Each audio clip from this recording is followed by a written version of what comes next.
एक ऐसा क्षेत्र जिसकी हर मिट्टी, हर पत्थर, हर हवाओं में इतिहास की कहानियां बसी हैं, जहां समय की धाराओं ने न केवल अनेक संस्कृतियों को आकार दिया, बल्कि उन्हें एक दूसरे से जोड़कर एक अनोखी सांस्कृतिक संगम भूमि का निर्माण किया। यही वो धरती है जहां अनगिनत सभ्यताओं ने जन्म लिया, फले फूले और मानवता को नई दिशा दी।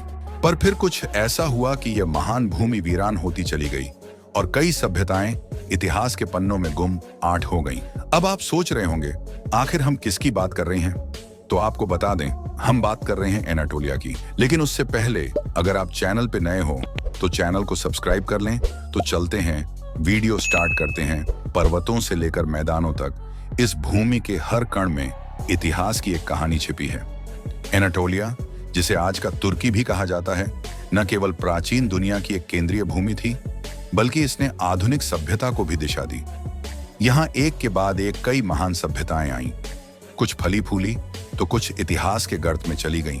पर इनकी यादें, उनकी कला, उनकी कहानियां आज भी इस भूमि में जीवित हैं।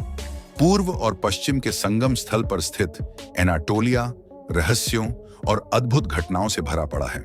यहाँ की पहाड़ियां और घाटियां अनगिनत साम्राज्यों के उत्थान और पतन की साक्षी रही हैं।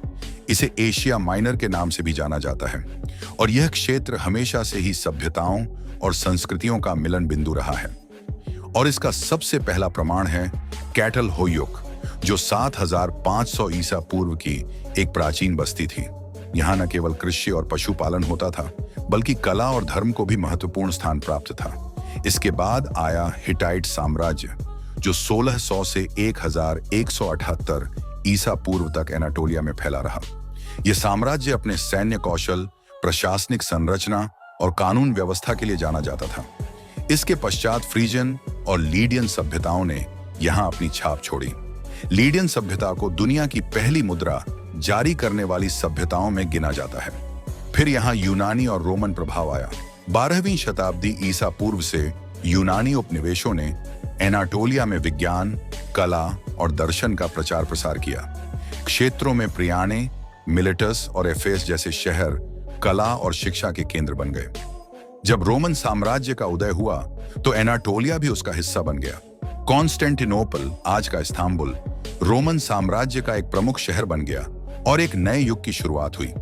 रोम के विभाजन के बाद एनाटोलिया बाइजेंटाइन साम्राज्य के अधीन आ गया। यहाँ ईसाई धर्म का विस्तार हुआ और कॉन्स्टेंटिनोपल ईसाई धर्म का प्रमुख केंद्र बन गया। हागिया सोफिया जैसे स्थापत्य आज भी उस गौरवशाली काल की याद दिलाते हैं।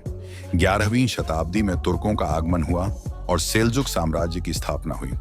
इस्लामी संस्कृति का प्रसार हुआ, मस्जिदें, मदरसे और कारवांसराय बनाए गए।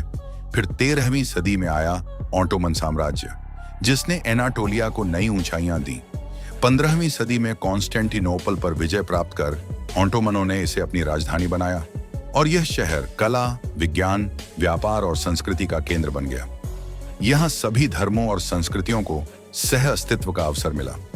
एनाटोलिया धार्मिक और सांस्कृतिक विविधता के लिए प्रसिद्ध रहा है। यहाँ हित्ती, ग्रीक, ईसाई और इस्लामिक परंपराएं एक दूसरे में रची बसी रही हैं। जलालुद्दीन रूमी जैसे सूफी संतों ने यहाँ आध्यात्म और मानवता का संदेश फैलाया। यह भूमि एफेसस, ट्रॉय और गोबेकली टेपी जैसे ऐतिहासिक स्थलों का घर है। गोबेकली टेपी को तो दुनिया का सबसे पुराना धार्मिक स्थल भी माना जाता है। यहाँ का संगीत, नृत्य और कला भी अद्वितीय है। 20वीं सदी में प्रथम विश्व युद्ध के बाद जब उस्मानी साम्राज्य का पतन हुआ, तब मुस्तफा कमाल अतातुर्क के नेतृत्व में आधुनिक, धर्मनिरपेक्ष और प्रगतिशील तुर्की गणराज्य की स्थापना हुई। एनाटोलिया न केवल तुर्की की सांस्कृतिक पहचान है, बल्कि यह पूरे विश्व के लिए इतिहास और संस्कृति का एक जीवंत प्रतीक है। यहाँ की सभ्यताओं की कहानियां आज भी इंसानियत को जोड़ने और आगे बढ़ाने का संदेश देती हैं। तो देखा आपने कैसे एनाटोलिया सैकड़ों सभ्यताओं का पालना बना और आज भी मानव इतिहास के सबसे महत्वपूर्ण स्थलों में से एक माना जाता है। आपको एनाटोलिया के बारे में जानकर कैसा लगा? अपनी राय हमें कमेंट में जरूर बताइए। अगर वीडियो अच्छा लगा हो तो लाइक और शेयर करें और आनंद धनगर चैनल को सब्सक्राइब करना ना भूलें। जय हिंद दोस्तों।